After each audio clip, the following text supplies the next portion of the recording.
তোর সঙ্গে আমার কোনো কথা নেই, তুই এখান থেকে চলে যা। আমি জানি তোমার সঙ্গে তোর কোনো কথা নেই। আমি তোকে আটকানোর জন্য আসিনি, আমি তোকে দুটো কথা বলার জন্য শুধু আসছি। এ ভাই কে আপনি? ভাই আপনি থামেন, এই আমি সেই পরিচয়টা আমি আপনাকে দিব। দাঁড়ান। এই তুমি এখানে কোনো ঝামেলা করো না, তুমি চলে যাও। আপনি থামেন, আপনার সঙ্গে আমি পরে কথা বলবো। আগে এই বেঈমানটার সঙ্গে আমি আমার হিসাবটা চোকাই, তারপর আপনার সঙ্গে আমি কথা বলবো। এই তোকে বলছি না তোর সঙ্গে আমার কোনো কথা নাই, তুই এখান থেকে চলে যা বলছি। হ্যাঁ হ্যাঁ আমি জানি তো আমার সঙ্গে তোর কোনো কথা নাই।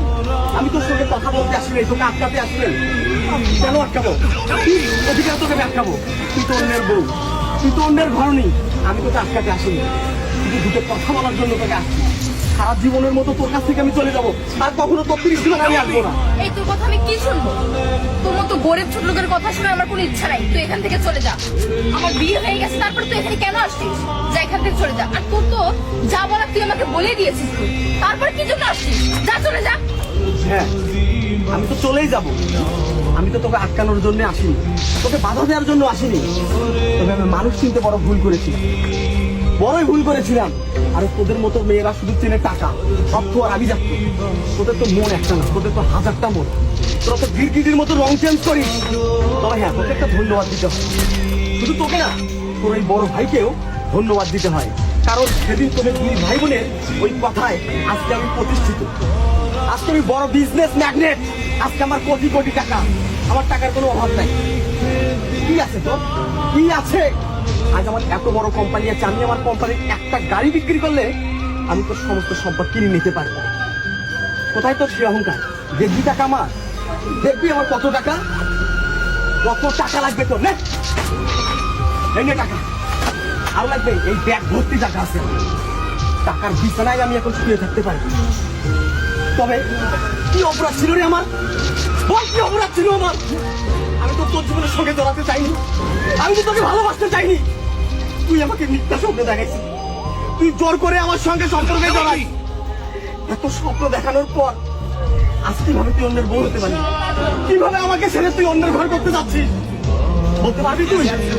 বলতে পারবি?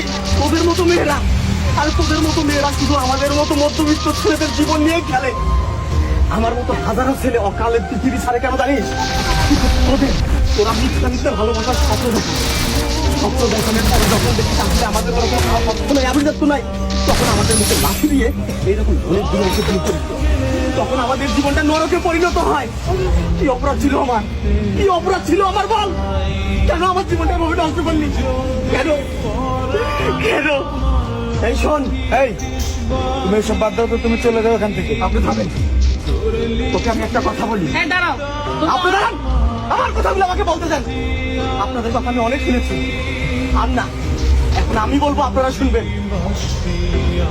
তোকে সাক্ষী রেখে আজকে আমি, এই তোকে সাক্ষী রেখে আজকে আমি বলছি, আমার মতো যারা মধ্যবিত্ত ঘরের সন্তান আছে সারা বাংলার ছেলেদেরকে আমি জানাই, এ ভাই তোমরা শোনো, তোমরা শোনো, এদের মতো কান্নাগিনীর পিছনে না ছুটে নিজের মেধার উপর ফোকাস দাও, নিজের কর্মের উপর ফোকাস দাও, অর্থ কামাই করো, উপার্জন করো। তোমার হাতে যদি টাকা থাকে, পয়সা থাকে, এরকম হাজারো কান্নাগিনী তোমার পিছনে ছুটবে। যদি তোমার টাকা না থাকে, পয়সা না থাকে, এদের মতো কান্নাগিনীরা তোমার কলিজায় সবল দিয়ে অন্যের ঘরের বউ হবে। তোমরা হবে ধ্বংস, তোমরা হবে নেশাগ্রস্ত। দুঃখ কষ্ট সহ্য করতে না পারে পৃথিবী ছেড়ে ওপারে চলে যাবে, ওপারে চলে যাবে। তবে শোন, তোকে আমি আবারও একটা ধন্যবাদ জানাই। তুই আমার সঙ্গে যেটা করেছিস, এটা যদি তুই আরো 5 বছর আগে করতি, আমার ক্যারিয়ারটা আরো অনেক বড় জায়গায় যেত, অনেক বড় জায়গায় যেত। তোকে আমি আটকাবো না, তোকে আর আমি আটকাবো না, আর আটকাবো না।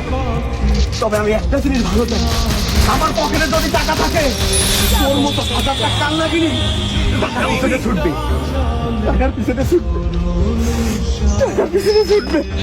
দেখো মাম্মি, আমি এই মেয়েকে আর নেবো না। কি বলিস? হ্যাঁ মা। তুমি এসব কি বলছো? দেখো, ওর সঙ্গে আর আমার রিলেশন নাই, ছিল কিন্তু এখন তো নাই। এখন আমি তোমার বউ, এসব কি বলছো তুমি আমাকে? এ কথা বলিও না। আমার বোন যতটুকু বয়সে ভুল করার সেটুকু ভুল করছে। ও হয়তো বা ওর পিছনে ছুটছিল, আমার বোন কখনো ওর পিছনে ছুটে নেই। এখান থেকে আমি বলতেছি, আমার বোন ওকে নিয়ে একটুও ভাববে না। তোমরা সুখে শান্তিতে থাকো, সেজন্য আমি দুজনকে তোমাদের এক করে দিচ্ছি। তোমরা এটা নিয়ে কোনো জানজাম না বাড়ায় তুমি ওকে মেনে নিয়ে চলে যাও। হ্যাঁ বাবা, সেটাই ভালো। মা তুমি যখন বলছো, ঠিক আছে।